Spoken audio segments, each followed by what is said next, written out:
àsìkò ti tó ètò kan. Best of traditional wedding. Gbogbo lólùfẹ́ rẹ̀ mú retí rẹ̀. Best of traditional wedding. Ẹ̀bùn lóríṣiríṣi many things away. Best of traditional wedding.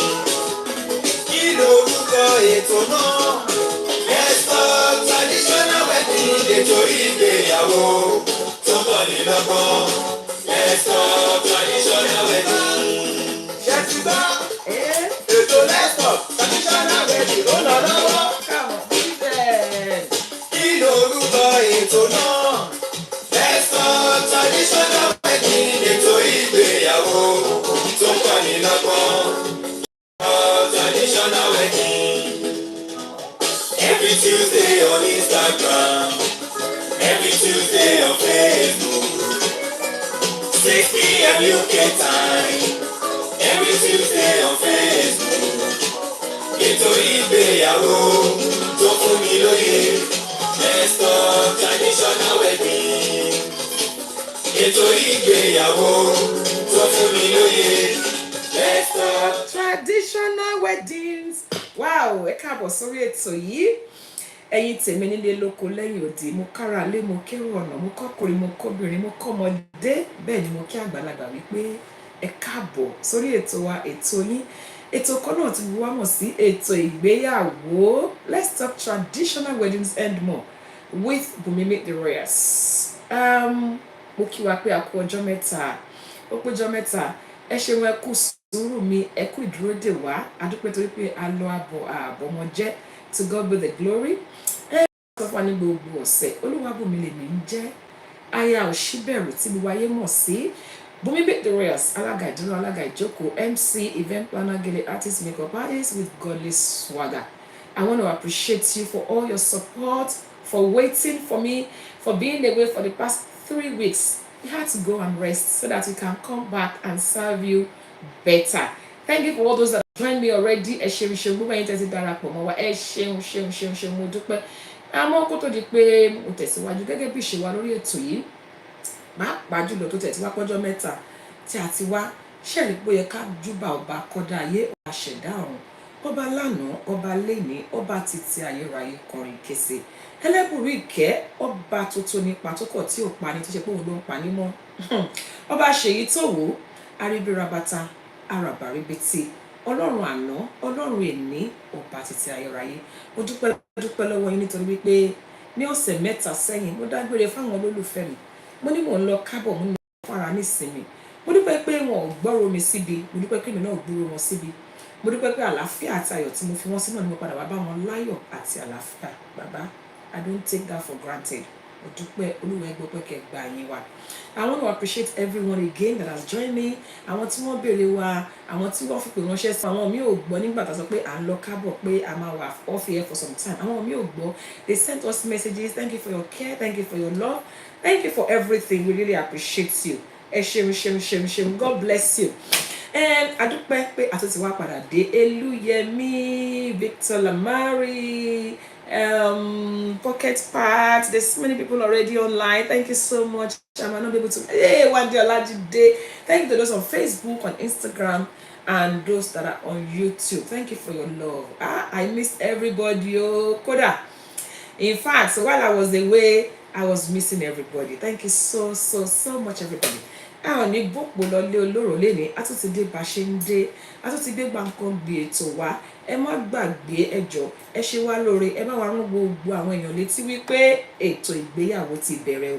Pàápàá jùlọ tó ti ṣe díẹ̀ tá ti lọ, àwọn míì lè má mọ̀ pa ti padà sórí ètò, ẹ bá wa rán wọn létí pé ètò gbàǹkan gbé ni, ó tún ti padà sórí afẹ́fẹ́. Please remind people and please do me a favor, as I always say every week, help us to share.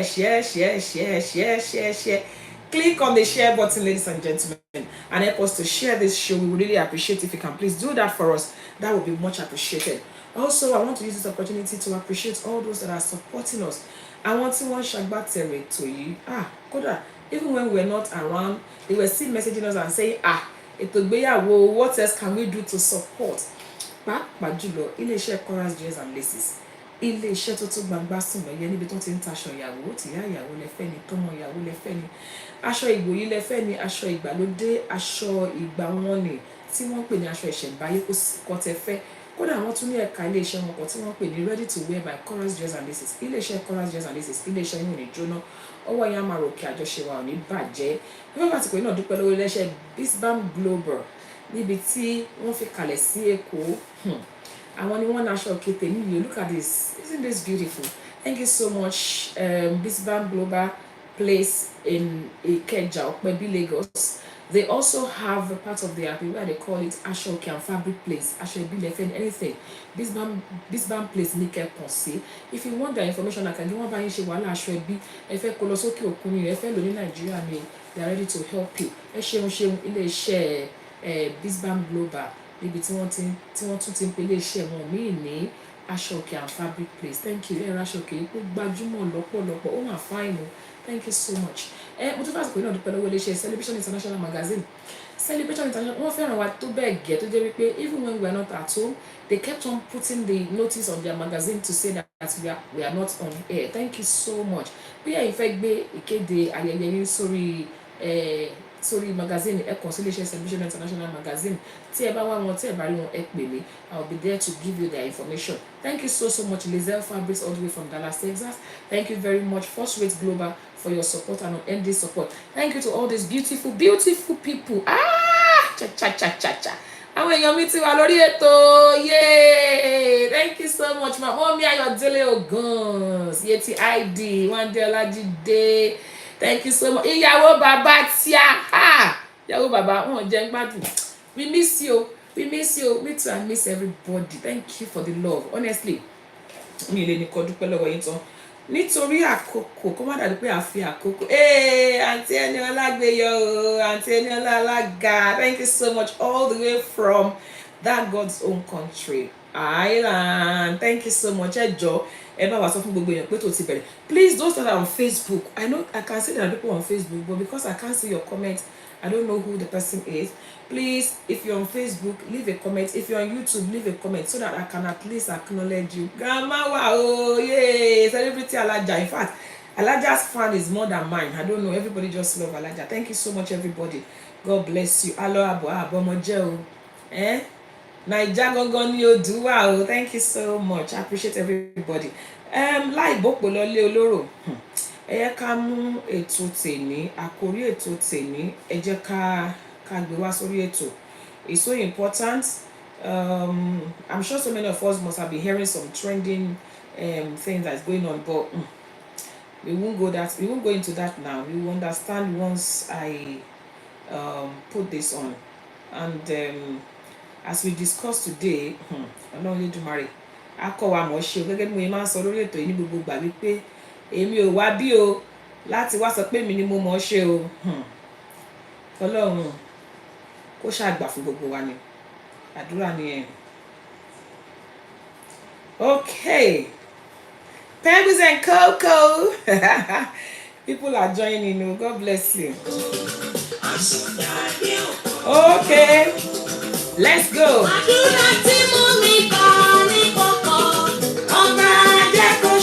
Gbogbo abiyamọ tó wà lórí ètò yìí ẹ jẹ́ ká tẹ́wọ́ àdúrà ọba jẹ́ kó ṣẹ o.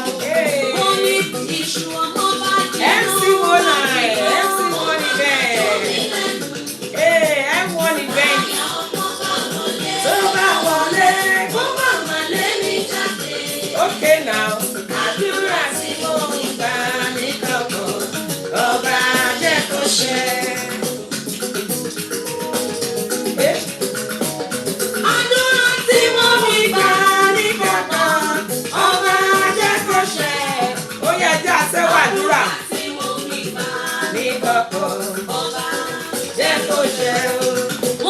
Iṣu ọmọ bá jiná, ó máa ma jó mi lẹ́nu.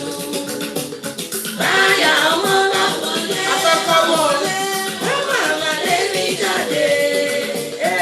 Àdúrà tí mo mi gbà ní kọ̀kọ̀, ọba jẹ́ kó ṣẹ. Thank you, my MC M1 event. Thank you so much. She said she loved my outfit. Oh yeah. ṣọmọ gẹ́gẹ́ tèmi yé mi o. Ìjọba gbogbo abiyamọ tó wà lórí ètò yìí yá. Èèmọ̀ ṣe mi ṣọmọ gẹ́gẹ́ tèmi yé mi. Torí pé lọ́jọ́ ojú owó pẹ́ ọmọ mi ló jẹ́ lága o. Lọ́jọ́ ojú owó pẹ́ ọmọ mi ló jẹ́ lága o. Wọ́n Ayọ̀délé mi ṣọmọ gẹ́gẹ́. Mo ṣe mi ṣọmọ gẹ́gẹ́. Èmi èmi. Àdúrà tí mo wí gbà ní kọ̀ọ̀kan. Ọba jẹ́ kó ṣẹ o. Àdúrà tí a wí gbà ní kọ̀ọ̀kan. Gbogbo abiyamọ tó wà lórí ètò yìí kó máa ṣàmì o. Iṣu ọmọ bá ṣìnà. Kó máa máa jó wá lẹ́nu. Láyà ọmọ bá fabulous funky. Èmi jáde. Àdúrà tí mo ń gbà ní kọ̀ọ̀kan. Ọba jẹ́ kó ṣẹ. Mo torí rẹ̀ ní ṣọ́pọ̀. Tèmi yé mi o. Mo torí rẹ̀ ní ṣọ́pọ̀. Tèmi yé mi. Iṣu ọmọ bá jìnnà. Kó máa máa jó mi lẹ́nu. Latest birthday girl in town, fabulous. Happy birthday, Naria sis. Tí mo ń gbà ní kọ̀ọ̀kan. Ọba jẹ́ kó ṣe. Kájọ má ṣe yá. Kájọ má ṣe yá. Igun tó ń tọ̀sẹ̀ réṣeré. Kálẹ̀ kájọ má ṣe yá. Igun tó ń tọ̀sẹ̀ réṣeré. Kálẹ̀ kájọ má ṣe yá. Igun tó ń tọ̀sẹ̀ réṣeré. Kálẹ̀ kájọ má ṣe yá. Okay, now ladies and gentlemen, let me put it on hold for now. Thank you so much for those that have joined me. Gbogbo ẹni tí wọ́n kọ̀ mọ́ thank you wá pé ètò ẹ̀ṣẹ̀ ìṣẹ̀ mo dúpẹ́. Tó bá yẹ pa tẹ́tí sí orin yìí, the fabulous, you're welcome sis. I hope you had a fantastic time. Wishing you a very, very happy birthday in arrears one more time, sis. And all those that are here that are celebrating their birthday this month, happy birthday to you. Àṣeyíṣe púpọ̀ lórúkọ Jésù. Ladies and gentlemen, tó yẹ ká gbọ́ orin yìí, àgbọ́ tó lórin yẹn sọ wípé. By the way, did you recognize some voices in that music? Did you like the music? That's from yours truly and my team. We did that. So if you have not followed Remo Parapo on YouTube, please do. Olórí yẹn ní wípé tíṣù ọmọ bá jìnnà, ó ní àdúrà tí mo ń gbà ní kọ̀kọ̀. Ọba jẹ́ kó ṣẹ o. Ó ní àdúrà tí mo ń gbà ní kọ̀kọ̀. Ọba jẹ́ kó ṣẹ. Ó ní pé tíṣù ọmọ bá jìnnà. Ó máa máa jó mi lẹ́nu o. Báyà ọmọ bá wọlé àtọkọ ọmọ. Kó máa máa lé mi jáde o. Àdúrà tí mò ń gbà ní kọ̀kọ̀. Ọba jẹ́ kó ṣẹ. Now that brings us to today's topic. The wish and prayer of every parent. Ni wípé k'Ọlọ́run kó jọ̀ọ́. Ó jẹ́ kí gbogbo iṣan ọmọ wa kó jiná fún wa lójú ẹ̀mí wa. Nígbà tí iṣan ọmọ yìí bá ń jiná, kó má fàdúrà ránṣẹ́ sí wa, kó má fi kù sírì gẹ́gẹ́ bí àwọn Muslim ṣe máa ń sọ pé ránṣẹ́ sí wa nínú sàárè. Kó ọmọ wa má fẹ́ ìyàwó tó máa jọ́ta wa. Kó má fẹ́ ọkọ tó máa jọ́ta wa. Ọmọ tó máa sọ wípé I don't want to see your mom. I don't want to see your dad. Kó náà Elédùmarè ọba lọ́jọ́ òní. Gbogbo abiyamọ tó ń jẹ̀yà lórí ọmọ, kó má jẹ́ kó ọmọ wa kó ṣì fẹ́, kó má ṣì ọkọ fẹ́, kó dẹ̀ má ṣì ìyàwó fẹ́. Kó jẹ́ kí iṣan ọmọ kó jiná fún wa, kó má dùn wá lẹ́nu. Now, that brings us to today's topic. I don't know how many of us got to today's topic. Today's topic is about, now, every mother, every father has suffered a lot over their children, one way or the other. Most of the parents, ìyá gidi àti jẹ̀yà lórí ọmọ, àmọ́ tó jẹ́ ohun torí pápá ikọ́ nínú orin yẹn ní ọmọ tó rí rẹ̀ mi ṣòpò tèmi yé mi o. Meaning, the reason why I'm struggling and suffering over my children, I understand why. So that tíṣù ọmọ bá jiná kó má bàa jó mi lẹ́nu ni. Now let's go to today's topic. Does that now make kids or give a married person the right to entrust his wealth? I don't know how many of us heard about the Hakimi or what's his name, a scandal that happened lately. Ṣó yẹ kí ọkọ àbí ìyàwó ẹni tó ti wà nínú ìgbéyàwó ṣó yẹ kí wọ́n fi ogún wọn their wealth, their property ṣó yẹ kí wọ́n gbélé ìyá àbí bàbá lọ́wọ́, all in the name of pé àbí should we ask the question this way, ṣé ó lẹ́tọ̀ọ́ kí èèyàn sọ pé I don't want to entrust my property into my spouse's hand. I would rather entrust it to my parents' hand. What are the reasons that could make a person, whether a woman or a man, married man or woman, to say, you know what, I think I feel safe keep entrusting my property into the hand of my parents or my father or my mother? What are the things that can make somebody to do that? I don't know. Let's talk about these things. Somebody says, that's a serious question. Ṣó lẹ́tọ̀ọ́ kí èèyàn tó ti ṣègbéyàwó kó mú gbogbo ogún ẹ̀ àti gbogbo ogún ẹ̀ kó gbé sọ́wọ́ àwọn òbí ẹ̀, kó pamọ́ sọ́wọ́ àwọn òbí ẹ̀, whether in writing, legally or whatever? And if it happens, what can make someone to decide to put all your properties in the hand of your parents? What could make it? And is it right? At least òbí ti jẹ̀yà lórí ọmọ. Ọ̀pọ̀lọpọ̀ ìgbà ni èmi mo jìyà lórí ọmọ mi, èmi mo jìyà lórí ọmọ mi, mo mọ nǹkan tó jí mi rí, kí n tó tọ́ ọmọ mi, gẹ́gẹ́ bó rìn takọ̀ tán sọ ní tíṣù ọmọ bá jiná kó má má jó mi lẹ́nu o, táyà ọmọ bá wọlé àtọkọ ọmọ kó má má lé mi jáde o, àdúrà tí mò ń gbà ní kọ̀kọ̀ ọba jẹ́ kó ṣẹ. Ṣé ìtumọ̀ orin yìí ni wípé nítorí ìdí èyí èmi mo lọ́mọ mi, èmi gbọ́dọ̀ ní gbogbo tó ní? Mo ti ráwọn èèyàn tí wọ́n ti sọ̀rọ̀ sórí ètò yìí, àmọ́ á dùn mọ́ mi nínú lọ́pọ̀lọpọ̀. Tí ẹ bá lè ṣe mí lóore láti pè sórí ètò yìí, ẹ rántí pé ẹ̀rọ ìbánisọ̀rọ̀ wà tẹ́ lè pè wá sí. I want to hear your opinion. Have you got any experience whatsoever in this area? And what do you think about it? Let's have a conversation. The first question is, what would make a married man or woman, to want to entrust his wealth into the hand of his parent rather than his wife or her husband? That's the first question. Then, if the person have given, what is it appropriate, no matter what, should any man or woman that is married entrust their property and wealth into the hand of them? Thank you so much, Yahoo Baba, for putting the I don't know how many of us here the Akimi scandal.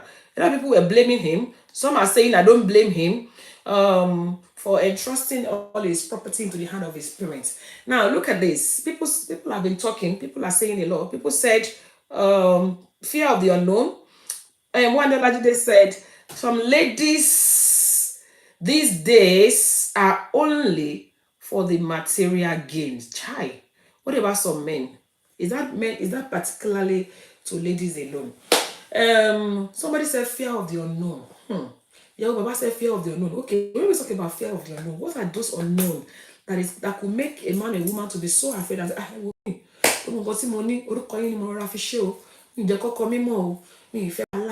and then also we say to daddy, everything to you money. Some people are even doing it.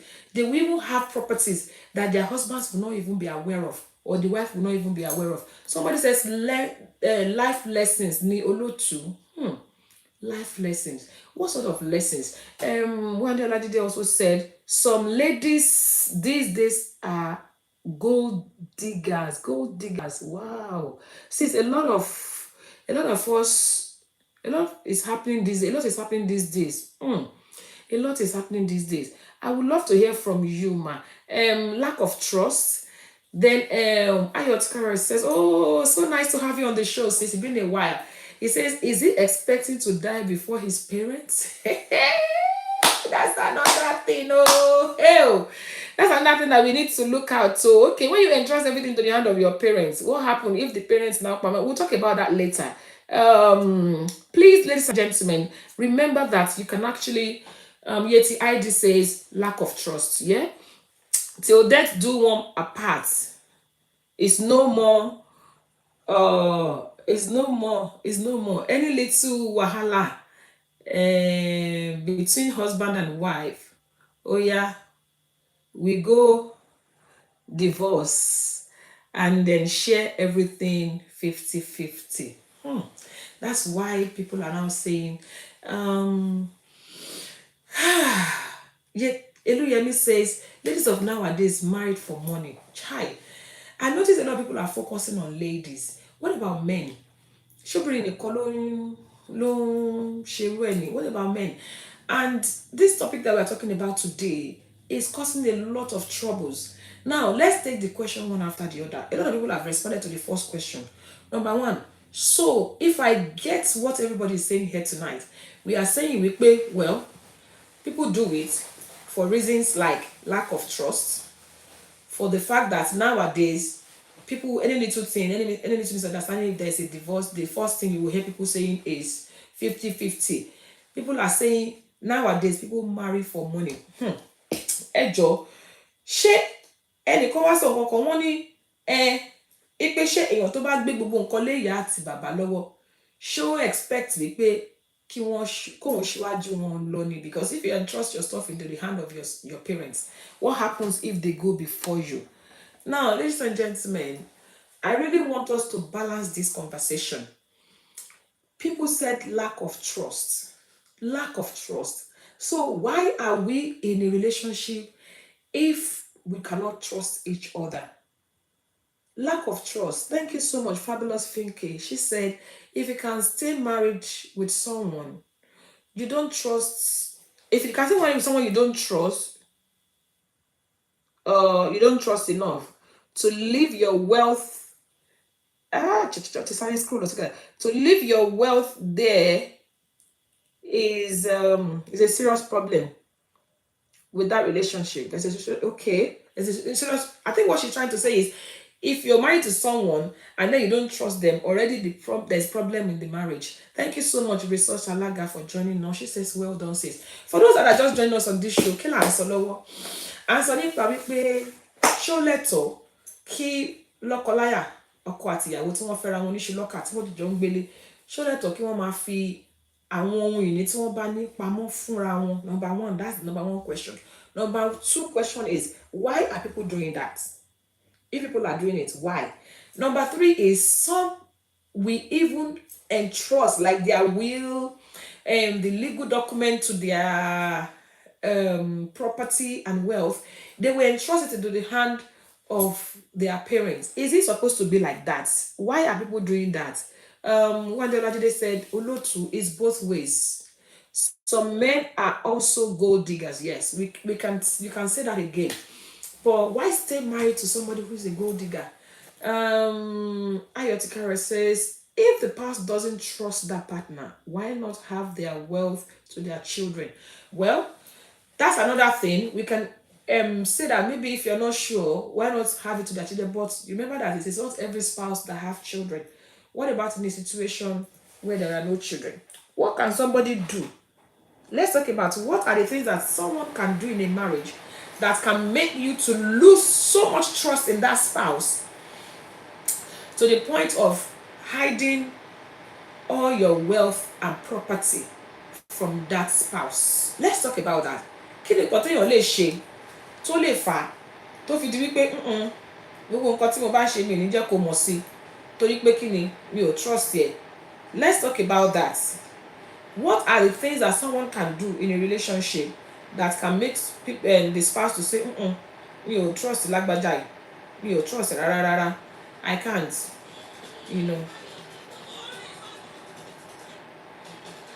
Ẹ jẹ́ ká sọ nípa. Let's talk about it. Somebody says you will not know him when married until they start manifesting and showing their true colors. Olúwa kó ṣàánú fún wa o. It is well. I want us to talk about things that one can do in a relationship that can cause the spouse to say, lágbájá yìí, mi ò lè ever trust it. Mommy Ayotikare says some spouses are philanderers. Some are also greedy. Ẹjọ́ yìí ìgbé ìbòdè bíbẹ̀ yẹn, ẹjọ́ kí ni jẹ́ philanderers? Well, I would like to understand the meaning of that word though. I'm not sure I know that word. What does that mean, ma? So what are the things that can... Thank you so much, ma, for joining us, Mommy Susan Alaga. Ẹjọ́ ẹ rántí pé line you open o. I always love when I hear people's voices. Thank you to those that are writing stuff on her. You can also send requests to be in the show to air your opinion. It always makes it more interesting when I hear people joining the show or when I hear people calling on the line. The line is +44 7828 5000938. Remember, you can call us. Remember that you can also send a request to be in the show. If you send a request to be in the show, you don't want to see your face, you don't want us to see your face, you can turn the camera to the wall or whatever. We would like to hear your voice. So that's very, very important. Now, somebody said if the person is cheater, if they are cheaters, and okay, that could be a reason why a person will lose trust to the point that you will say, you know what, eléyìí tó ń lọ tó ń bọ̀ yìí tó ń ṣe ń bí tó ń lọ́hùn tó ń ṣe ń bí tó ń ṣe lọ́hùn pé I'm not able to trust the person. Thank you for joining us, the amazing Kemosti Kalaga. We are so pleased to have you on board, sis. God bless you. This is one of the people that kept checking on me. God bless you, sis. Kó tó di pé gorí ètò nǹkan tá à ń sọ ni wípé kí ni nǹkan tó lè fà tí lọ́kọláya tí wọ́n ti fẹ́ra wọn níṣìlọ́kà tí wọ́n máa fi nǹkan pamọ́ fúnra wọn tí wọ́n máa sọ yí pé àwọn ò ní jẹ́ kí ọkọ àwọn mọ nǹkan táwọn ń gbé ṣe wealth wise and property wise. What can cause it? Yeah. Chemostick. When you look at the way the gbádùn face. Yes, so mo ti lọ mọ yan Nàìjíríà. Okay, jẹ́ ká gbé àwọn èpè tó wọlé. Hey, welcome on board. Ẹ jẹ́ hold on 1 second ma. Èèyàn kan wà lórí aago. Ó ti ń jápọ̀. Ẹ lọ ẹ kúrọ̀lẹ́ mà. Ẹ kúrọ̀lẹ́. Okay, resourceful Olaga, please wait for me. There's someone also on the phone. Ẹ jẹ́ sáré dáhùn lóhùn, ẹ jẹ́ hold on ma. Okay, ẹ kúrọ̀lẹ́ mà. Ẹ kúrọ̀lẹ́ olóòtú ṣé dáadáa ni o. A dúpẹ́ mà, ẹ káàbọ̀ sórí ètò yìí. So good to see you ma. You're welcome. Same here. I miss you people so much. Olúwa tó mú yín dé láyà àtàlàfíà dúpẹ́ o. Olúwa ṣeun mà. I miss everybody too much. The Lord will continue with you ma. Amen. Fresh option in the name of Amen. Olúwa túbọ̀ gbé yín ró. Amen. Ohun tẹ̀tún máa fi múnú wa dùn tẹ́ máa tún ilé ṣe tún Àmín Jésù. Àmín. Àmín Jésù. Àmín mà. Àmín. Àmín Jésù àtẹ̀yìn náà mà. Thank you ma. Ẹ ṣé mà. Ṣẹ́rí ìtẹ́sígbé wá yìí ó kàbàǹbarì. Gẹ́gẹ́ bí gbogbo àná láti gbọ́ bó ṣe ń lọ káàkiri. Kò dẹ̀ sẹ́ni tí ọ̀rọ̀ yẹn náà sí kò mì. Ẹlòmíà ló dùn mọ́ òun nínú ẹlòmíà ní ìjà bẹ́ẹ̀. Ó dá good for her. That's good for her. Àwọn gold diggers ní ẹlòmíà ní that means just as I said earlier pé lack of trust, fear of unknown. Ní ìsìn Ọlọ́run kò ṣàánú wa. Àmín, àmín. Ṣẹ́rí ìfẹ́ ti sọnù alábàágbé ló dẹ̀ wà.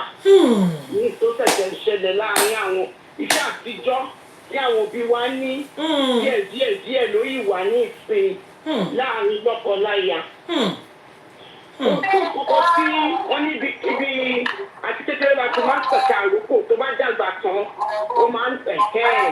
Ṣẹ́ni ó bẹ̀rẹ̀ láti pé kí èèyàn má lè fi ẹbá fọmọ kékeré ní nǹkan pé gbà jẹ́ni kó gbà lọ́wọ́ ẹ wá ní kó tún mú wá padà kó padà bíyá bó ṣe máa ń bẹ̀rẹ̀ nìyẹn. Ṣẹ́ni kò sí nǹkan tó ní kí nǹkan tí ọwọ́ tó bá ní kó sì máa mọ̀ kó má fi lọ́kọ-láya. Ṣùgbọ́n ìbẹ̀rù pé ó tà ń rí nǹkan tí ó ṣẹlẹ̀ láàrin sísá wáńdé ọlájídé ti tọ́kàn ìpé gold diggers kí ló máa ṣẹlẹ̀ sí lọ́la ẹni tí ọkọ àti àwọn ti jọ jìyà kò láti bẹ̀rẹ̀ tó dé ìdajì ọ̀nà tí ọkọ mú tó gbẹ́lómi wọlé tó pa ìyálé tó dẹ̀ jẹ́ ìyálé ló ti bá jìyà bẹ́ẹ̀ ló ṣe wà lọ́kùnrin náà ló ṣe wà lóbìnrin.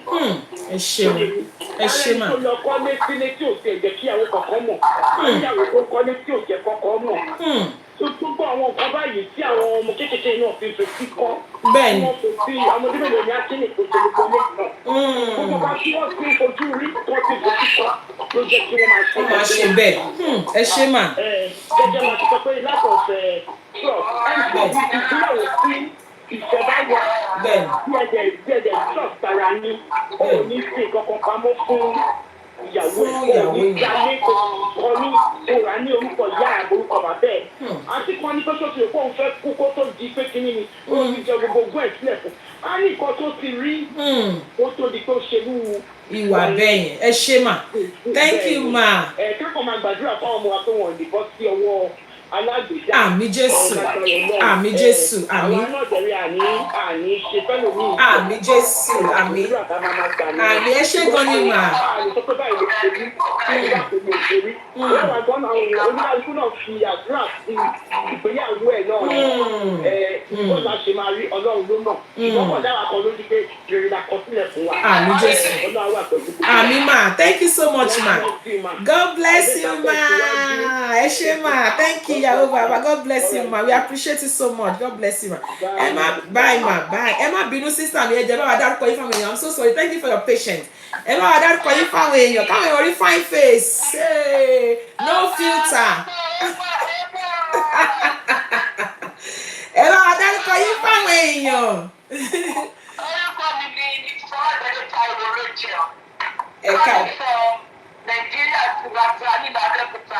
Ẹ bá wa dárúkọ stage name yín.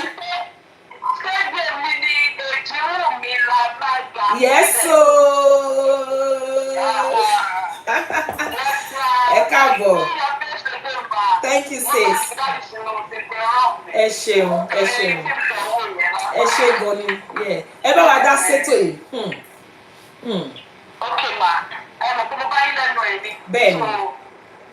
But mi ò rí lè mọ the topic of the. Nǹkan tí a sọ ni pé ṣó lẹ́tọ̀ọ́ kí lọ́kọláya tí wọ́n ti fẹ́ra wọn ní ṣùlọ́kà kọ́ máa ṣe nǹkan pamọ́ irú property kan kọ́lé àbí kọ́ fi láìsọ fúnra wọn then àwọn kan wọ́n tún máa wá entrust property yẹn gbogbo will everything whatever wọ́n máa ṣàtọ́jú ẹ̀sọ́ àwọn òbí kíyàwó má mọ̀ ọ̀bí tọ́wọ́jú ẹ̀sọ́dọ̀ ẹlòmíì kíyàwó má mọ̀ kọ́kọ́ má mọ̀ ṣó lẹ́tọ̀ọ́ àti pé àwọn ewu wo ló wà nínú ẹ̀ àti pé kí ló ń fà á àwọn nǹkan tá à ń sọ nìyẹn. Àkọ́kọ́ tí màá sọ ni wípé Ọlọ́run ṣe ìdílé wa ní ìdílé onígbàgbọ́ rẹ̀. Ṣẹ́rí foundation ìpìlẹ̀ ló máa ń bá tà nígbéyàwó. Ṣé tí ilé ìfẹ́ pé tí ìpìlẹ̀ bá ti wọ́ kí ni olódodo yóò ṣe bẹ́ẹ̀. Ṣé ìpìlẹ̀ èèyàn ló má tà? Bí Ọlọ́run bíbí fi kẹ́ àwọn kò tó jẹ́ pé Ọlọ́run kúkú ìgbéyàwó kan tó jẹ́ pé tí wọ́n bá sọ pé wọ́n láti jẹ́ pọ́ ẹnì kejì wọn. Bẹ́ẹ̀ mo ti rí ọ̀gá kan tó sọ lọ́fíìsì mi pé kíkàwé òun bá ṣáájú òun ra ìtẹ̀wé rẹ̀ pátá. Ha Jésù. Bẹ́ẹ̀ni. That's another one. A lè ti rí àwọn èmi lọ pé tí ìyàwó mi bá ń jáde mi ò máì. Wọ́n lè fẹ́ràn nígbà tó kọ́ níjọ́ tó kọ́kọ́ ní ìwé bẹ́ẹ̀ máa nà kò sí nǹkan bẹ̀ tó bá tẹ̀lé ṣiṣẹ́ alága. I was surprised. You are educated more than me. You have actually, for you not to take yourself so low to tell that on how you get there. Because I don't know for my worry. It means you want to help my own industry. You want me to achieve greatly. Actually, I want to know ìyàwó àwọn tó bá jáde láàárọ̀. Ọ̀nà àwọn táǹkì gbọ́dọ̀ wọlé. Wọ́n máa ṣọwọ́ wọ́ṣọ mẹ́tẹ̀ẹ̀ni. Àwọn ọ̀nà àwọn máa ní fíìmù gbẹ̀dẹ̀ kúta wọn pé ọ̀nì àtúnṣe ṣiṣẹ́ ilẹ̀ tí ṣùgbọ́n à ń bẹ̀rẹ̀. Àgbègbè lálẹ́ ìwé ó dọ̀la o. A ní kẹsùn sọ̀rọ̀. Wọ́n máa gbàdúrà fún wa. Short place ni ìgbéyàwó foundation. Ìpìlẹ̀ ni tí ìpìlẹ̀ bá ti wọ́ kò sí ìkàkọ́ tó lè ṣe sí mọ́ àti orí ọ̀fẹ́ Ọlọ́run. Lọ́njọ́. Ẹlọ́jẹ̀ sọ náà kò sí ìgbéyàwó tí kò ní káàkiri ṣùgbọ́n tuntun wọn nínú. Bẹ́ẹ̀ni. But when there is trust, ṣẹ́ni wọ́n máa ma nǹkan kọjá. A lot of things will be going into that marriage. But nígbà tí trust ẹ bá ti wà, àwọn tó wà ní surroundings wọn àwọn púpọ̀ àwọn ènìyàn ṣe ń ṣe. Ẹ ṣeun. Tẹ́mi àti ọkọ mi, babájọ́ ń jáde tàbí pẹ̀lú ìwà bá wa ní flat tààmìà ọkọ̀ kéde ọkùnrin àrùn ìgbọ̀nsẹ̀ àwọn ọlọ́run ti train. Báwo lè ṣe é ṣe? Mo máa ń wà lóṣù tó bẹ́ẹ̀ máa jọ ń ṣe nínú ilé. Àgbáriwo rírí àwọn kan ló máa jà láti àárọ̀ ti jọ̀jú làwọn nìkan. But I came to understand something that ìgbéyàwó kọ̀ọ̀kan ọjọ́ orí. Nígbà tó kàtà, mo ti ní ìmọ̀ kọ̀ọ̀kan. Bí kò ṣe orí ọ̀fẹ́ tí Ọlọ́run fún oníkàlùkù ni. Bẹ́ẹ̀ni. Àti ìmọ̀ káwọn ní báwo ṣe lè gbé ìgbéyàwó ìdúgbòwò ló ní sí ìgbéyàwó. Ẹ ṣeun. Ẹ ṣé gan ni. Thank you. Láti àgbá ẹni omi ò lè ráìdì kan, a ní bẹ́ẹ̀ Because anything could happen. But if I had it, tí mo ráyè tán, tí mo ráyè ti bí, tí nǹkan mi bá lọ ṣẹlẹ̀, tí mi ò lè fi ẹni ṣe àdáhùn moment, ọ̀gá mo tẹ́lẹ̀ ráhùn. Ọ̀rọ̀ ńlá. Ṣé kò ṣe pé kíní yẹn freeze? Ìpínlẹ̀ Lága ni. Ẹ ṣeun. Ṣé ẹ̀gbọ́n mi mà? Mo sì ń gbọ́ yín. Ó lè wà lórí ìdìbòdà àìsàn. Ó rí ìdìbòdà àìsàn hospital. Torí pé ìyàwó ẹ̀ kó má bàa mọ̀ kó tẹ̀. Ó lè sọ̀rọ̀. Ọ̀pọ̀lọpọ̀ pé ó lè fi ọwọ́ sì tẹ́gbọ̀n mi lórí fi tì í. Ó ti sáré kan kóòtù yẹn sí fún ìyàwó yẹn lọ́jọ́ yìí nígbà ìgbẹ́ni ìgbà tá wọ́n lè lọ́wọ́ òkú fún. Lọ́sítù bẹ́ẹ̀. Àwọn ẹlòmíràn àwọn ọkùnrin náà pé ẹlòmíràn ti ṣe kà. So I think the trust when they trust in marriage, everything. Don't think about work out in 100%. 98% will surely work fine. Ẹ ṣeun. Ẹ ṣeun. Wọ́n appreciate yín o. Káláyé wà ló yẹ kí kọrin ìbejì fún yín níbo kò sáyè. Ẹ ṣé gan ni mo appreciate yín o. Jíwùmí Alága all the way from Abẹ́òkúta, Nigeria. Ẹ ṣé gan ni. God bless you. Ẹ ṣé gan. Ẹ bá mi kí gbogbo lé. Thank you so much. God bless you. I appreciate you. Bye, sis. Bye. Ladies and gentlemen, that was a very powerful contribution coming from my sister. Wọ́n sọ kankan tí èmi fún ara mi tún dì mú tó jẹ́ wípé mi ò tiẹ̀ rò tẹ́lẹ̀tẹ́lẹ̀. Wọ́n ní ẹlòmíì dìdí sọ fún ìyàwó ẹ̀ wípé tí o bá fi lè ṣíwájú mi ra lèmi ni màá pa ẹ́. Hey, Jehovah El Shaddai. That is deep. That is deep. Because why would anybody want to hide anything from your spouse? Wọ́n ní pé tí yóò bá gbọ́ tẹnu kìnnìkan kò lè mọ mi mọ bó ṣe ń pòwe yẹn. Sometimes we need to hear the reasons behind people's. Anybody, if I want to talk, I would have said, that's not supposed to be. How can you be married to somebody and also be hiding some things from them? Ẹgbọ́n kan tẹ́ni yìí sọ wípé ẹlòmíì kò tiẹ̀ fẹ́ kíyàwó ẹ̀ ní láárí jùlọ. Ẹlòmíì tó bá ti lọ́kọ ọkọ ẹ̀ ṣe nǹkan tó dá báyìí ogun dé nìyẹn. Sometimes, and this woman said something very important. Wọ́n ní foundation matter ló máa yẹ káwọn ọmọ wa ṣẹ̀ṣẹ̀ gbé o. So sometimes we can't blame people for taking certain actions. Like somebody said, okay, you are in a relationship with this person, you are married to this person, and you don't trust it. What's the point of continuing with the marriage? Sometimes you might have to continue with the marriage because fellow man, you're but wisdom see. I think that's a very deep one. People have said a lot tonight. Yawo Baba, when she called, she was talking about it. Sometimes got that one more singing lofa, especially those celebrities, because the issue that brought about this topic is the issue of acumen. Some people marry these celebrities for their money. They marry them because of what they can gain from them. And once they marry them, few months down the lane, they just want to end it because they know that they're going to get money. Maybe that is why the guy did what he did. A lot of people are blaming him. Nígbà míì, ìdí téèyàn fi ṣe nǹkan náà nìkan ló yẹ. My Facebook people, you are quiet. I can see quite a number of people on Facebook, but you are not saying anything. Please say something so that I can see that you're there. Even if it is, pardon me, even if it's a hello. My YouTube people as well, please say something. Instagram is quite engaging and I'm really grateful for that. Today I have learned something great. As gẹ́gẹ́ bí mo ṣe máa ń sọ ní ọ̀sẹ̀ wípé bí wá tí mò ń wá sórí ètò yìí o, èmi Olúbùnmi aya Òṣìbẹ̀rù, mi ò kí ń ṣe marriage expert, mi ò kí ń ṣe marriage counselor. Kódà ìgbéyàwó tèmi gan, ó ní táwa náà ń bá fà ń bẹ̀ tọ́lọ́run dẹ̀ ń bá wa ṣe. But I always come here every week láti wá kọ́gbọ́n, láti wá kọ́ ọgbọ́n mọ́ ọgbọ́n, láti wá kọ́ ìmọ̀ mọ́ ìmọ̀, láti wá kọ́ òye mọ́ òye, àti láti gbé àṣà ìgbéyàwó lárugẹ. Ọ̀pọ̀lọpọ̀ máa ń sọ wọ́n ní marriage is scam, marriage is rubbish, marriage is this. I'm not a fan to that. I still believe there are good marriages out there, and if there are marriages that are having K-leg, we believe that God can straighten that K-leg. I'm not one of those people that will be saying marriage is scam, marriage is rubbish. I don't like when I hear that. I'm not saying people are not having tough time in their marriage, but we can do. Hey, I appreciate it so much for all your support. Thank you for saying something to me on YouTube. Pardon me. Now I've lost a lot of comments. Let me go back. I want to see what people said. Yeti ID says, I think it might be a third party. There might be a third party in the relationship, maybe in-laws, friends, family, that is feeding either party wrong information, which eventually leads to, maybe that is why such people cannot open up. Well, that might be the issue as well. Somebody said marriage is not a scam. That might be the issue as well. People are feeding you. People are feeding you with wrong information. Have you found out? Don't just go and assume that because this person has said this thing to me and I'm going to base my decision or my actions on that. Iroyayo, thank you so much. Afolashe Crown, Eluyemi, thank you so much. Oh, Yeti ID says it's also possible of third party in this marriage. Yeah. I've just read that. Yes, people are saying a lot of things. Unfortunately, what is scroll. Nǹkan tí à ń gbé sọ nírọ̀lẹ́ yìí ni wípé ṣó lẹ́tọ̀ọ́ kí lọ́kọláya kí wọ́n máa fi nǹkan tí wọ́n ṣe pamọ́ fúnra wọn. Tí ó bá rí bẹ́ẹ̀ nínú ìgbéyàwó, kí làwọn nǹkan tó ń fà á? People have mentioned so many things. Nígbà míì ó máa ń rọrùn fúnyàn láti jókòó, pàápàá jùlọ our social media in-laws. You know, some people, they are social media in-laws. When things happen, you will see them talking.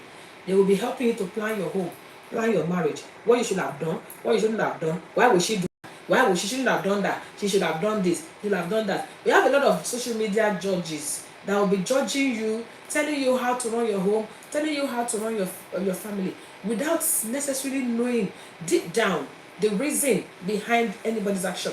I'm not a subscriber to hiding things from a spouse, but from what I heard this evening, especially with my last caller, remember you can still call us on +4478285000938. It would be nice if you have some experiences to share, or if you have an idea that you can share with us that we can learn from. And also remember that on this show you're free to send us a request to join online. You can send a request to join us live. That would be really appreciated. People have talked about one thing that somebody mentioned tonight that really got me scared and also changed my opinion totally, because I am one of the people that was like, why now? Why should you be hiding stuff from your spouse? But now somebody mentioned it to èèyàn wípé tíyàwó mi bá fi lè ṣíwájú mi ralẹ̀ èmi ni máa fọwọ́ ara mi pa. Ìyẹn lé o. So if that kind of person will not be doing stuff and be hiding it, will we blame that person? Somebody said two shall become one. Why are parents keeping money and property though? Are they bankers or trustees? There are other ways to sort it. However, it's obvious no trust in that marriage. Thank you, Mommy Ayodele Ogun's. Sometimes some parents might call the attention of their son or daughter. I think another thing, see me real. Call wọlé o. Ẹ jẹ́ àgbépè tó wọlé. Hello, ẹ kúrọ̀lẹ́ o. Ẹ kúrọ̀lẹ́ mà o. Ẹ kúrọ̀lẹ́ mà. Ẹ ṣé mà, ẹ káàbọ̀ sórí ètò yìí mà. Ẹ ṣé mà, ẹ bá wa dárúkọ yín àti ibi tẹ́ ti ń pè wá mà. Ìyá ìsìn Ọládélé lórúkọ mi o. Mommy Susan on the line. Àbí wàá ti lọ mọ mú. Àti lọ mọ mú lọ́dọ̀ mọ́mì ni o, ẹ ṣé gan ni mà. Ìyàwó ọ̀gá tẹ́ fẹ́ jẹ́. Ọ̀gá wife o. Ìyàwó ọ̀gá ọ̀dẹ̀ ti ń ka owó. Ọ̀gá, ẹ ṣé gan mà. Thank you Jesus. A ní káwa náà dá sí ètò yìí. Ẹ ṣé mà. Pé tọ́pìkì tẹ máa ń mú wá ní gbogbo ìgbà. Ẹ ṣé Ó mà. máa ń jẹ́ tọ́pìkì jẹ́ wípé ó máa ń kọ́ ìyàn Ẹ ṣé mà. ìfẹ́ ìgbéyàwó sẹ́rí mi kì í ṣe pé to the glory of God. My own marriage will be 30 years this year. To God be the glory. Ọlọ́run àdẹ̀sí ní káùntì ẹjọ́ náà. Lágbára Ọlọ́run. Ọlọ́run tó túbọ̀ máa fún wa ní Àmín lórúkọ Jésù. Àmín. Sẹ́rí ìgbéyàwó ó nǹkan ẹlẹgbẹ́ mi. Àná Ọlọ́run ló dẹ̀ bá yàn ṣe. Èmi ti máa ń sọ wípé marriage is God's business. Ṣé rí tọ́pìkì yìí ó ní bó ṣe wà ní líìkì náà ló wà ní gbàǹjà bá ń ṣe ní wọn sọ, bó ṣe wà lọ́kùnrin náà ló wà lóbìnrin. Ṣùgbọ́n the last caller tí wọ́n show face ní lórí ìsìn wọ́n sọ fún mi kan pé trust. Ṣé rí gbogbo àwọn nǹkan tí a ti gbọ́ táwọn èèyàn ti níwọ̀nba ọgbọ́n tá a ti share pẹ̀lú àwọn èèyàn táwọn èèyàn fi wá bá wa wípé some people that be younger than us in this marriage strategy counsel wọn níwọ̀nba ọgbọ́n ti wá. Ó ní wípé ẹlòmíì máa sọ nǹkan ní ìbá ìfẹ́ máa lanu sílẹ̀ ìpèkì ní. Ok, obìnrin yìí máa sọ wípé òun gbọ́ wípé ọkọ òun ní ìyàwó mi ìsìta ó ti bí ọmọ mi ìsìta tó jẹ́ wípé ìgbà tí ó bá wá di wípé wọ́n lọ tán wọ́n ti jọ ṣe gbogbo tán ti jọ fi agbára ṣiṣẹ́ wọ́n ti ṣe gbogbo wípé kí àwọn mọ̀lẹ́bí máa wá sọ pé wá ìwọ nìkan kọ́ ni ìyàwó kìíní ọmọ àwọn ọmọ ẹnìkan kọ́ ni kìíní ẹjọ́ máa fún ogún ìpín méjì ni. ìrẹ̀lá tó dẹ̀ lè jẹ́ pé woman yẹn gan ni she contributor sí àgbègbè àwọn property. so tó bá wà wò ó wípé ẹ wò ó nǹkan tó ń ti gbọ́ yìí o wípé kìíní o òun náà máa play along òun ò ní ṣe bẹ́ẹ̀ ni wípé bóyá kóun mọ̀ pé ó fi mọ̀ kan síta but ẹ jẹ́ kóun náà fi nǹkan pamọ́ fún àwọn ọmọ tòun tó jẹ́ wípé ó máa jẹ́ lórúkọ òun jẹ́ pé kò ní sẹ́nì kankan tó máa bá wọn dùn. Then and the other side náà ọkùnrin tó jẹ́ wípé kò ní lè defend ìyàwó ẹ̀ tó jẹ́ kó mọ̀ pé family tóun ti wá tí nǹkan kan bá ṣẹlẹ̀ wọ́n máa ní pé irọ́ ni kiri kí ló mú wá láti ilé yín nǹkan kan bẹ́ẹ̀ yẹn kò ní kí nǹkan máa lé obìnrin síta. àti gbọ́ oríṣiríṣiríṣi bẹ́ẹ̀ ṣùgbọ́n nǹkan tó jà jù ní wípé tó ń bá lè fi ń tanra wọn ọkọ àti ìyàwó tíyàwó náà ní tí ọkọ lè trust ìyàwó tíyàwó lè trust ọkọ tí ọkọ lè defend ìyàwó ẹ̀ lọ́dọ̀ àwọn family tíyàwó náà dẹ̀ lè defend ọkọ ẹ̀ náà lọ́dọ̀ àwọn family wípé yes nǹkan báyìí o ẹnìkan sọ wípé òun ọmọ family òun ọkùnrin ni ó ní ọmọ family òun lòun sọ fún ìyàwó òun pé lọ ra ilẹ̀ ìlú òyìnbó ni ẹni yẹn wà pé lọ ra ilẹ̀ tó máa jẹ́ lórúkọ ẹ̀ ní nàìjíríà tó jẹ́ orúkọ ẹ̀ wípé torí family tóun ti wá wípé òun lè ti sọ fún wọn pé wọn bá nǹkan tóun lè ní lágbára lòun ti ń ṣe fún nílùú ẹni tó bá bá ọmọ òun àti ìyàwó òun ju dúkìá òun kan wípé 7 days kan fi máa wá bọ̀ òun. ló máa tán ìyẹn ti fi ó ti já wọ́n ní. wọ́n tí òun náà ó sì tún sọ wípé lọ ra ilẹ̀ torí property tẹ lórúkọ ààrẹ so that tó bá ní lórúkọ ààrẹ kò ní jẹ́ wípé ẹnìkankan máa bá so it depends on àwọn méjèèjì wọn wà into marriage ní ṣe family ní ṣe nítorí bá lọ fi ìkọpamọ́ tí ìkọkan bá ṣẹlẹ̀ lójú tó jẹ́ pé kò sẹ́ni kankan tó mọ̀ àwọn family tó jẹ́ kó mọ̀ àbáwọn ọ̀rẹ́ tó jẹ́ kó mọ̀ wọ́n lè fi tú ẹ̀ náà àwọn ọmọ gan pàápàá tó lè tó ìtò wà tó ṣe pàtàkì ní wípé bí nǹkan tí lákọlà sọ wípé kọ́lọ́run kó bá wa di ìgbà ní sádẹ̀jẹ̀ tí trust kó wà ní trust ìgbà tí síbẹ̀ ẹ ṣé ma ní nǹkan kan téèyàn lè ṣe. ẹ ṣé gan ma thank you mommy god bless you ma àmì jésù àmì ma ẹ ṣé gan ni ma god bless you ma thank you ma yes ma bye ma that's coming from mommy Susan Alaga. That's coming from someone of 30 years of marriage experience, and obviously ọdún ni wọ́n nígbà tó bá dọ̀rọ̀ nígbéyàwó dé wọ́n ń ṣàmọ̀ fólókó wọ́n ní òkú ogún ọdún kì í ṣàjòjì sáré. She's talking from experience, and she's also a woman of God. She's a pastor, so she must have seen a lot. Now àwọn nǹkan tá à ń sọ, thank you for joining Ty Adesoya. Thank you Jide Go, the energy god himself. Thank you Tingzo. Thank you so much Simple Stick for joining us. Now kí là ń sọ lẹ́yìn fún gbogbo àwọn tó ń ṣe darapọ̀ mọ́ wa, à ń sọ nípa pé ṣó lẹ́tọ̀ọ́ kí lọ́kọ láyà tí wọ́n ti fẹ́ra wọn ní ṣùlọ́kà kọ́ máa ṣe nǹkan pamọ́ fúnra wọn, especially in the area of property. Ẹlòmíì àgbé sọ́wọ́ ìyá, àgbé sọ́wọ́ bàbá.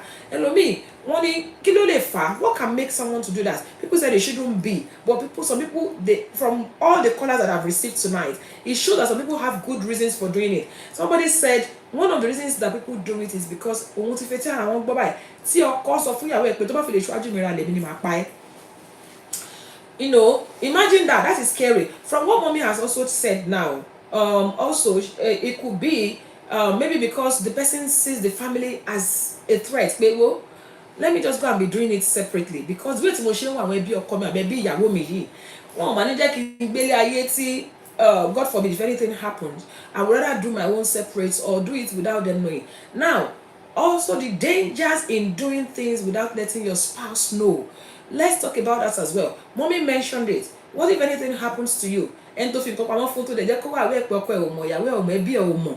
You know, ẹlòmíì gan ti rí kúhe in that process of keeping things to people. We've seen mothers, we've seen fathers that betray their own children because of property àbí kò lè ṣẹlẹ̀ ni the fact pé èèyàn gbé nǹkan sọ́wọ́ ìyá mi bàbá àwọn ìyá mi burú ju ọkọ gan lọ àwọn ìyá mi gan burú ju ọ̀rẹ́ lọ if I'm lying please people I want you to enlighten me so in this situation what do we do àdúrà ká má kó sínú ẹbí kẹ́bí ká má kó sínú ìgbéyàwó burúkú ni a máa gbà and I wanted to say something earlier before mommy came in mommy Susan Alaga came in but mo fẹ́ sọ ni wípé ẹlòmíì lè jẹ́ lavish spender ọkọ mi àfọwọ́ra NSC àfọwọ́ra the best or the most expensive ọtí meanwhile ilé tenant ló ń gbé ilé wọ́n sì jẹ́ tenant ni you know tó bá sọ pé o lè jẹ́ ká fowó yìí kọ́lé àní wọ́n di ọkùnrin mi rí bẹ́ẹ̀ obìnrin mi náà dẹ̀ rí bẹ́ẹ̀ obìnrin mi àfọwọ́ra gold àfọwọ́ ṣe afẹ́fẹ́ yẹ̀yẹ̀ pátí lè ní pátí lọ́la aṣọ ilé kò kí miss aṣọ tó bá mú kò kí miss pátí meanwhile ilé mi rent ni wọ́n ṣì ń gbé tí ó bá dẹ̀ tí ọkùnrin bá dẹ̀ ti sọ lójú ru obìnrin bẹ́ẹ̀ àbí tí obìnrin bá ti sọ lójú ru ọkùnrin bẹ́ẹ̀ tó jẹ́ careless spender tó jẹ́ pé kò gbogbo nǹkan tó ń ṣe kó ṣàmà ti lọ sẹ́nu ní àti nǹkan tí wọ́n ń wọ̀ sára if that kind of person will go and do something separate ṣàmà ní pé nǹkan tó ṣe kù díẹ̀ káàtó ẹ jẹ́ ká sọ nípa ilé somebody said it's even risky to entrust your property in your parents especially when you have other siblings you might even lose everything that's another thing mukolu akosha no fún wa o no tún ti sọ yẹn o if you entrust all your property to your parents and you have other siblings I know someone that it happened to kọ́lé on behalf of the parent to kọ́lé in his parents name thank you pé tó bá dàgbàdàgbà tó bá kú in fact ìyẹn gbogbo ló ṣe kú pa àwọn fúnra rẹ̀ because the siblings were on his neck so we should also be careful in that area Motush Plus Alaga, thank you for joining us now. We've mentioned so many situations that are now let's talk about way out nítorí nǹkan kan tí mi ò kí ń fẹ́ ni pé ká gbé discussion wá sórí ètò yìí ká sọ lọ síwájú ká sọ lọ sẹ́yìn ká wá parí ètò láì má wá solution sí topic tá a bá gbé wá yẹn kí wá lọ́nà àbáyọ ok ọkọ nínàkínà ọkọ tó like pé kí ìyàwó òun ṣe dáadáa ṣíwájú òun tó rẹ́dí àti gbẹ̀mí obìnrin yẹn pé ìwọ ń kọ́lé tẹ́mi ò tí ì ralẹ̀ tó rẹ́dí àti gbẹ̀mí obìnrin àbí obìnrin míì náà torí pé ẹlòmíì náà ti sọ lẹ́ǹkan wọ́n ní ìgbà míì extramarital affairs obìnrin yìí àtọkọ náà jọ jẹ̀yà ọkùnrin yìí wá lọ fẹ́ ìyàwó Delicious Generation thank you it says great to see our favourite show is back thank you on YouTube now ọkùnrin àtobìnrin ti jọ jìyà ọkùnrin fẹ́yàwó síta ó bímọ síta ó di pé kọ́ńtìjọ máa bímọ fúnra wọn ó dọjọ́ alẹ́ wọ́n ní ẹ máa jọ pín ni irú àwọn nǹkan tó ń fa ni ẹ jẹ́ ká gbé pètò wọlé hello ẹ kúrọ̀lẹ́ o ẹ kúrọ̀lẹ́ mà ẹ káàbọ̀ sórí ètò yìí ẹ ṣe. Ayọ̀ ló sọ̀rọ̀ Ayọ̀ ti kárẹ̀. Long time no hear káàbọ̀ sórí ètò yìí mà. Ẹ káàbọ̀. Ẹ má bínú èmi náà mi tì í. Ẹ ṣe gan-an.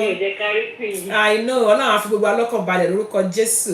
Ẹ káàbọ̀ sórí ètò yìí. Ẹ ṣeun ẹ kújọ́ mẹ́ta ẹ bá wa dá sétò. Nǹkan tí mi fẹ́ sọ ni pé láti ṣe gáàdà rẹ̀ yẹn ó yẹ kí èèyàn kọ̀wé yẹn tí o bá ti kọ́ sílẹ̀ tó ti sọ́dọ̀ lọ́ọ̀yà tó ti sáìn yẹn kò sí nǹkan kan tẹ́nibọ́dì lè ṣe ok fine wọ́n lè contest ìwé yẹn bọ̀ àlè wọ́n láti kọ́kọ́ lọ court ṣe yẹn èèyàn dẹ̀ lè fi clauses sínú inú ìwé pé òun ò fẹ́ kí lágbájá báyìí kó jogún lára ogún òun èèyàn lè kọ́ síbẹ̀ so èèyàn lè fún rẹ̀ ní that protection. And in that case, you don't need to put it in anybody else's name. It's just your name. But you know, it's also fair company or go on my thing. Ẹ ṣeun. Ẹ ṣe gan. I don't know why. So much me come and say we ba yan aso tin roku sí mi. The reason that you need a will is even for the protection of the people you leave behind, not yourself. So you must be local. Think of all my being king because of feeling. But also we say so feeling. Ẹlòmíì wọ́n ti sọ pé kò ní ṣe will. Ìyàwó àbọ̀kọ̀ ẹ̀ á lọ fẹ́ lómi tí ìyàwó àbọ̀kọ̀ bá kú ìyàwó tó fẹ́ yẹn ló máa gbé gbogbo ẹ̀ ó dẹ̀ lè má fi kọ̀ọ̀kan lẹ̀ fún àwọn ọmọ tí ọkọ yẹn bí. Ẹ ṣeun ẹ ṣe gan ni ma that's another way to look at it God bless you ma arábìnrin Ayọ̀ ti kárẹ̀ thank you ẹ ṣe gan ni ma I really appreciate your contribution ẹ ṣe God bless you ma Mo dúpẹ́ lọ́wọ́ àwọn tó wọ́n ṣẹlẹ̀ Motush Alaga wọ́n ní welcome back ma, thank you. Alaga Joke Amodedun, welcome on the show, says God bless you. Honey 7388, thank you. And one Deladide says wife and husband sign pre-nuptials. Okay. Now coming from, fún àwọn tó ṣe ń darapọ̀ mọ́ wa lórí ètò yìí, nǹkan tá à ń sọ nítorí pé ètò yìí a ti ń fẹ́ fi àdàgbà ẹ̀rọ síbi kan tó ló ti ṣe díẹ̀ tá ti bẹ̀rẹ̀. You can join, you can watch afterwards. And you can still leave your comment. Unfortunately, most of the comment have been left tonight. We're going to lose it after the show. So if you had left a comment earlier, you can still leave comments for people to read. Now, kí là ń sọ lálẹ́, à ń sọ nípa wípé kí ni nǹkan tí ó lè fà tí lọ́kọláya tí wọ́n fẹ́ra wọn ní ṣùlọ́kà tí wọ́n máa ṣe nǹkan pamọ́ fúnra wọn, ọkọ akọ́lé kò ní jẹ́ kí ìyàwó mọ̀, ìyàwó ara rẹ̀ kò ní jẹ́ kọ́kọ́ mọ̀. Kí ló máa ń fà? Àwọn míì wọ́n á tún wá gbé ilé yẹn, ọ̀nà yẹn, wọ́n á gbé sọ́wọ́ ìyá wọn. People have been talking about the fact that it's not good, but people have always given us reasons why people do it, that they may be justified for doing it. One of the things that they said was because when they lack trust, a man that you cannot entrust just 100,000 in his hands, how do you entrust your property in his hands? Some people say because of the experience that people have had, ẹlòmíì ti rí nínú àwọn ẹbí ẹ̀ tí ó jẹ́ wípé wọ́n ti torí ogún wọ́n ti gbẹ̀mí ẹni yẹn. Ìyá mi tó ní pé kọ́ ọmọ gbé gbogbo nǹkan lé òun lọ́wọ́, bóyá ó rí wípé ọkọ ọmọ yìí is not heading anywhere. Ìyàwó yìí ò ní jẹ́ kọ́ ọmọ lórí bá ti ṣe débi tó máa rọ́nà gbégbà. Maybe that is why tí ìyá yẹn ṣe ní pé you know what, I will be helping you. Àwọn ìyá mi máa bọ́ ọmọ wọn kọ́lé, máa bọ́ ọmọ wọn ralẹ̀, wọ́n á dẹ̀ ṣe àyànjú. Àwọn ìyá mi kẹ̀dẹ̀ rú tún rè, they are very dangerous. Àwọn náà máa gbowó yẹn, àwọn náà máa tún gbẹ̀mí ọmọ ọ̀hún. So it's both ways. Ìròyìn ayọ̀ ni pé if you know your spouse is a careless spender, be smart. And be truthful about it to yourself. You can tell your spouse so far you are the one doing it for yourself. Another is don't let there be don't let there be communication gap. Okay, say it out, because many times when you don't say it out, that's when death penalty comes in. Death penalty. Ọlọ́run kó ṣàánú fún wa. Ẹlòmíì tó bá gbọ́ pé ìyàwó wọn àbọ̀kọ òun ṣe nǹkan ó lè torí ẹ̀ kó gbẹ̀mí. I think that's what Iriayo is trying to say. But the bottom line is wípé peculiarity of different marriage, peculiarity of different situations, peculiarity of your home. There is no one yardstick when it comes to marriage. I always say it. Marriage is not one size fits all. You know your situation. You know your spouse. Under normal circumstances, remember the word normal circumstances. Kò yẹ kọ́kọ́ fi nǹkan bò fún ìyàwó. Kò yẹ kí ìyàwó kó fi nǹkan bò fún ọkọ. But in some situations where Facebook, what's going on? In some situations where ọkọ tá à ń sọ yìí, ó ti fẹ́ náà rẹ̀ sọ pé tóun bá kí ló ṣẹlẹ̀ tí Facebook ti sá lọ ipe tóun bá rí i pé ìyàwó òun ṣíwájú òun kọ́lé òun máa gbẹ̀mí ẹ̀ ìyẹn lágbára díẹ̀. Àbí in a situation where the man is a careless spender or something like that, how do you go about it? Tó kàn fowó ṣòfò. Èèyàn kan ní insecurity and jealousy is another issue. In all, we pray for directions from God. Ọlọ́run Olódùmarè kó jọ kó má jẹ́ káwọn ọmọ wa máa ṣẹ̀ṣẹ̀ gbé, káwa náà má máa ṣẹ̀ṣẹ̀ gbé. Àwọn máa fẹ́ ọ̀tá wa ní ọkọ àbí ní àríyá. Somebody also talked about when the person is a cheating husband, ó lọ́mọ níbi kan ṣe kíní kan ẹ̀dẹ̀ jọ ń jẹ̀yà ẹ̀jọ́ ń ṣe gbogbo ẹ̀. Ó wá di pé kíní kan. But it all depends. God will help us. And also, it could also be because, thank you Facebook. Facebook is back. It could also be because of so many other things. But we're not talking about the solution. What's the way out? What is the way forward? Personally, I don't think I can hide anything from my husband. Me need a shame. Because you will need 1,000,001 to cover it. If I lie one small lie like this, scatter, because before I know it, I've given it out. Some people are experts in lying, but some of us, we find it difficult to lie. In fact, I cannot do it, So, in order to have peace of mind, ẹni tó bá dẹ̀ ń parọ́ kò lè nísinmi. Tí fóònù bá ríngì tó jẹ́ pé lórí ọ̀rọ̀ yẹn ni, jẹ́ pẹ́ padà, ló máa gbọ́. Tẹ́ni yẹn bá wà ń bẹ̀, So the thing is, it's better to say the truth and guide yourself. For example, like the person that called right now said, why not do your will? Àwọn èèyàn wa tí ẹ fẹ́ gbọ́ yẹn tábà tí bá bẹ̀rẹ̀ lórí ètò yìí sí pé gbogbo àwa táwa lórí ètò yìí including èmi tí mò ń sọ̀rọ̀ yìí mélòó ló ní will àwọn èèyàn máa ní abeg o will ibi ti báwo because where we come from we are of the opinion that if you have a will that means you already signed the death warrant. Not necessarily. Even somebody as young as 18 can do their will and they may live for the next 80 years and nothing will happen to them. You know, we need to do that. Also, we need to, after you must have told the spouse, you need to inform other people so that they are aware. Maybe if that is if your spouse is aware that you have something, inform your parents, inform other people as well, so that any of the shame mago kokon. Then they can hear where we pay. If you're worried that the person might betray you or they might let people that are close to you, other people that are close to you, let them be aware, carry them along. Then they can hear why we when you pardon me, when you call my mom knows about it, my dad knows about it, my siblings know about it. Maybe that would help. So, ladies and gentlemen, it's been a fantastic episode.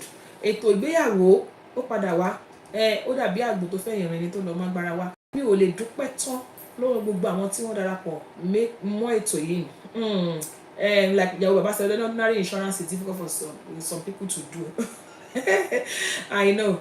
Ọlọ́run kò ṣàánú fún wa. Mọ́mí Ayọ̀délé Ògún says couples should be open to each other. Trust is very important and God directs every decision. Very, very important. We have this African mentality. We need to be open to each other. Normally, somebody's spouse is supposed to be your confidant, it's supposed to be the person you trust most. But when that trust is put in the bin or the trust is messed with, especially if the person has disappointed you several times, then what am I really social media? If you base it on that, you will never live. But the Lord help us. Orí ọ̀fẹ́ ni gbogbo pátá la rí gbà. Mo dẹ̀ dúpẹ́ lọ́gbọ̀ àwọn tí wọ́n dàgbà tí wọ́n bá wa dá sétò yìí pàápàá jùlọ àwọn tí wọ́n pè wọlé, àwọn tí wọ́n send wa ní request to join the show. Those that comment, thank you so much. Those that share the show, please remember you can still share. Please, you can still share this show. Lágbára Ọlọ́run ní fẹ́lẹ́ iṣẹ́ àwa mọ́ àtúnbọ̀ lọ́sẹ̀ tó ń bọ̀ lágbára lọ́wọ́ àmọ́ kó tó di pé a fi àdàgbà ètò yìí rọ̀ síbì kan mo fẹ́ láti pè dúpẹ́ lọ́gbọ̀n tí wọ́n ṣàgbàtẹ̀wò ètò yìí iléeṣẹ́ Chorus Joys and This ẹ̀ṣẹ̀ mi iléeṣẹ́ yóò ní jóná wọ́n yá máa ròkè iléeṣẹ́ Bisbam Global Place níbi tí wọ́n ti ń taṣọ òkè ta góòdì ta Brazilian kó tẹ̀sí pọ̀tẹ́ wá tẹ̀rí níbẹ̀ wọ́n wà ní ọ̀pẹ bí ní Nàìjíríà ẹ̀ṣẹ̀ iléeṣẹ́ Laser Fabrics all the way from Dallas, Texas ẹ̀ṣẹ̀ mo dúpẹ́ iléeṣẹ́ Celebration International Magazine mo dúpẹ́ lọ́wọ́ yín mo dúpẹ́ lọ́wọ́ iléeṣẹ́ First Rate Global ẹ̀kú àdúrótì ẹ̀kú gbogbo gbà ẹ̀yẹ èèyàn mi àtúntò ti ń lọ gẹ́gẹ́ bí mo ṣe máa sọ lọ́sẹ̀ wípé lílọ ni èmi Olúbùnmáyọ̀ Òṣìbẹ̀rù ni mo tún lọ yìí ogun ó lọ kò dé kò ní bá mi ogun ó dé kò bá wọn kò ní jẹ́ titi yín lọ́gbára lọ́wọ́ Ọlọ́run àlàáfíà ayọ̀ ìdùnnú tí mo fi yín síbi iṣẹ́ ń lọ yìí náà ó ní mo máa padà wá bá yín lọ́sẹ̀ tó ń bọ̀ èmi ni màá máa wá ẹ̀yin ni màá máa bá wọ́n wá fàṣìkò sọ fún gbogbo wa wípé láyọ̀ la ó máa pàdé o mo ní láyọ̀ la ó máa pàdé o ẹ̀yin ò ní forígun èmi ò ní fẹsẹ̀ kọ o mọ́tò yòówù ká lè wọ̀ kó ní forí sọ̀gì o láyọ̀ la ó máa pàdé láyọ̀ la ó máa pàdé o. See everybody next week. God bless you. It's for you to Let's talk traditional wedding. Let's talk traditional wedding. Many gives away. Let's talk traditional wedding.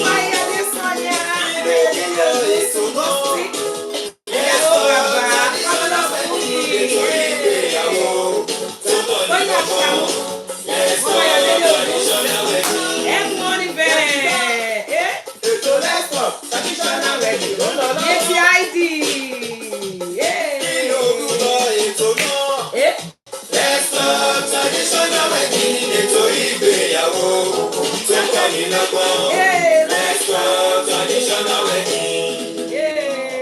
Every Tuesday on Instagram, every Tuesday on Facebook. See you next week. 6 p.m. UK time. Every Tuesday on Facebook. Eto Igbeyawo tó fún mi lóye. Let's talk traditional wedding. Eto Igbeyawo tó fún mi lóye. Let's talk traditional wedding. see you next week by the special grace of God.